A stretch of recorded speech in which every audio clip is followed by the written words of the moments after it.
What's up YouTube? Jeff back again from highonandroid.com, and today I'm back with another budget smartphone. So far I've shown you guys the Asus Zenfone, I've shown you the Alcatel One Touch Idol 3, which I've got reviews and comparison video coming up for those later this week, but now I want to show you guys the Huawei P8 Lite. So I was actually able to get this entire bundle that you see here on my workstation for $199. So we've got the Huawei P8 Lite phone, of course. We've got a Bluetooth speaker right here, portable Bluetooth speaker. We've got a case for my Huawei P8 Lite. We've got the Net 10 wireless $50 worth of airtime and the SIM activation kit for Net 10. So Huawei had a bundle sale when they released this phone for the US last week, where you get all this stuff for $199. So you got $50 off the phone, free Bluetooth speaker, and then a free case. So I figure we look at everything at once, sort of see what everything's about. I might do a separate review of the Bluetooth speaker, but we'll at least take a look at it and see how the quality is and see if we can get it paired up and actually get it going. So this video might be a bit long, so let's get right into it. So first of all, the P8 Lite itself is actually a phone from Huawei, and one of their first few devices they made available here in the US. I actually really been looking to get into Huawei and their phones. I was hoping that last week at their media event they were going to announce their flagship phones, which are the P8 and the P8 Max for the US, but it didn't happen. They announced this cheaper version, the P8 Lite, which is actually plastic instead of metal. So let's get into it. I've been excited about this because I've been wanting to get in their phone for a while. We'll look at the specs in a second. Unfortunately, there's no front-facing view. It's to the side, so you just have to pull it out. There's the phone. And then if we reach in, we got a power brick in here probably. Yeah, we got some cables. We've got a power brick here. Very simple power brick. Looks like an Apple power brick actually.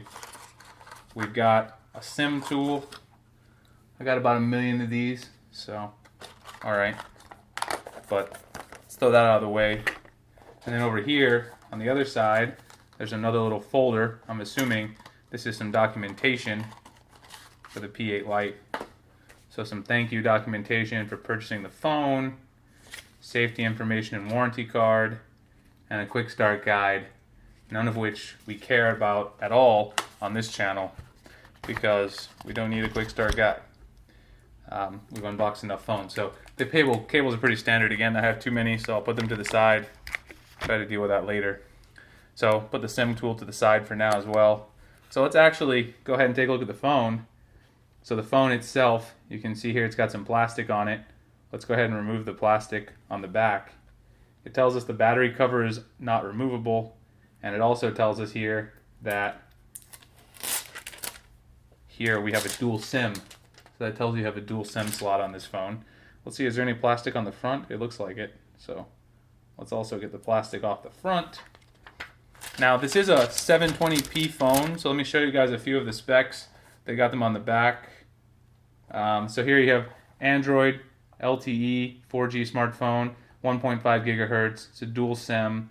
It's got Gorilla Glass, a 13 megapixel shooter, and again 2 gigabytes of RAM. The one really bad thing about this phone is it's running Android 4.4 out of the box. It's not running Lollipop out of the box, so that's a bit annoying right out of the box. I really like the button setup though. I'm assuming this is the power button. Nice little power button that sticks right out. That's actually a nice look. So let's go ahead and boot up the Huawei P8 Lite, take a look at it, see what's going on. So again, a lot of people have sort of maligned Huawei's UI. They don't like it very much. I'm not sure why. I haven't tried it yet, so this is going to be my first impressions of the Huawei UI as soon as I get this booted up. So we'll see what I think of it. And it is a plastic back, and it's got plastic. It feels like, you know, they've got like a brushed metal look around the sides, but I'm pretty sure this is all plastic as well. There could be an argument made that it looks like an iPhone on the bottom, just like the Galaxy S6. You can see the speaker grills. It even looks more like an iPhone maybe than the S6 in my opinion. It's booting right up. Yeah, it looks like plastic all around here, to be honest with you, overall. So this definitely looks like plastic. Let me go ahead and go through the setup procedure, and as usual I'll get right back with you guys and we'll take a look at the UI. I'm going to throw my SIM card in here from T-Mobile, set up the phone, and then we'll take a look at it, point out some of the other features.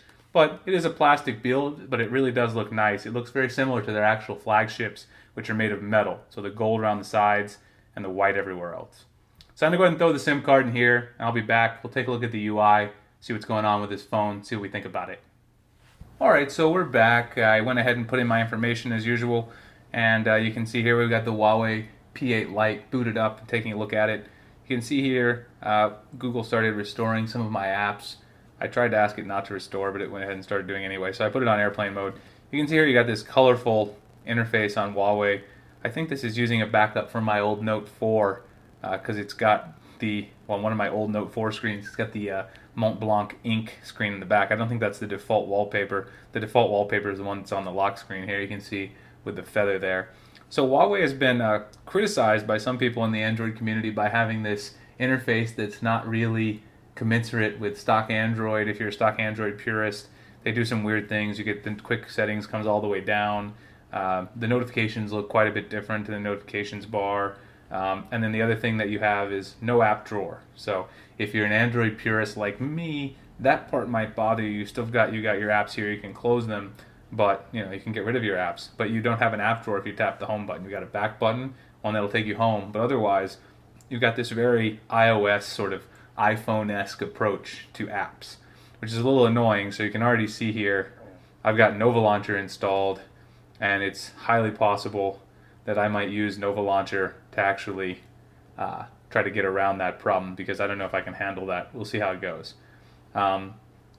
Otherwise, if we take a quick look around the settings, you can see here, if we go to the About Phone settings, I already mentioned to you guys that this guy is running Android 4.4. So if we scroll down, 4.4.4 KitKat, you can see right there. So this phone is not running Lollipop. You can see it's got 2 gigabytes of RAM.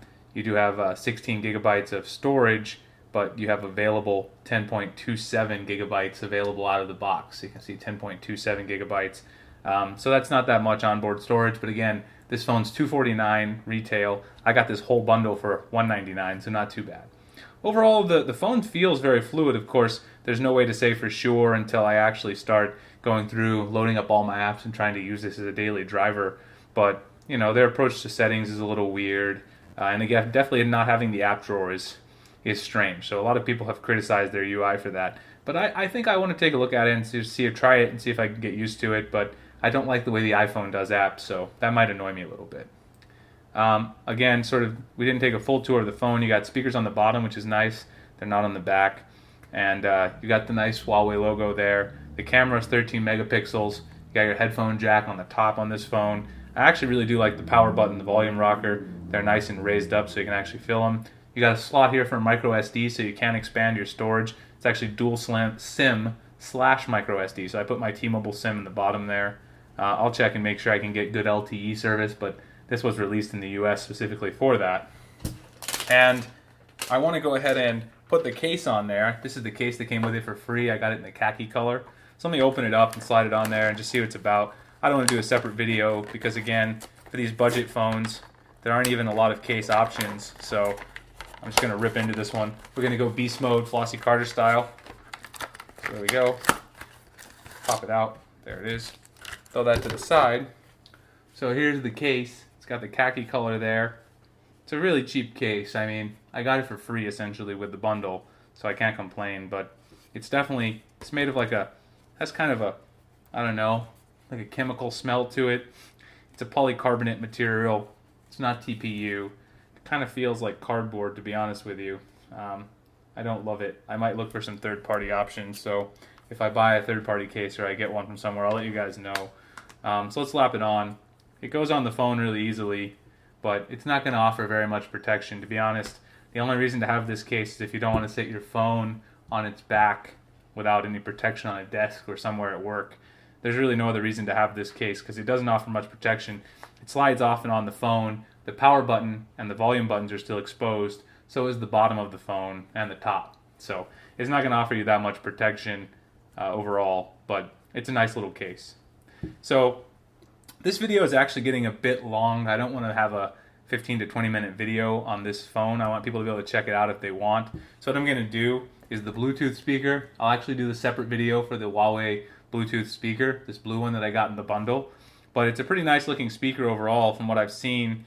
You got a micro SD card actually on the side, so you can actually play music from a micro SD card, and it looks like a pretty nice speaker actually. This I was pretty psyched about. Huawei sells this for $100 on their website, and it was free with the bundle. So $100 speaker, if it actually sounds good for free.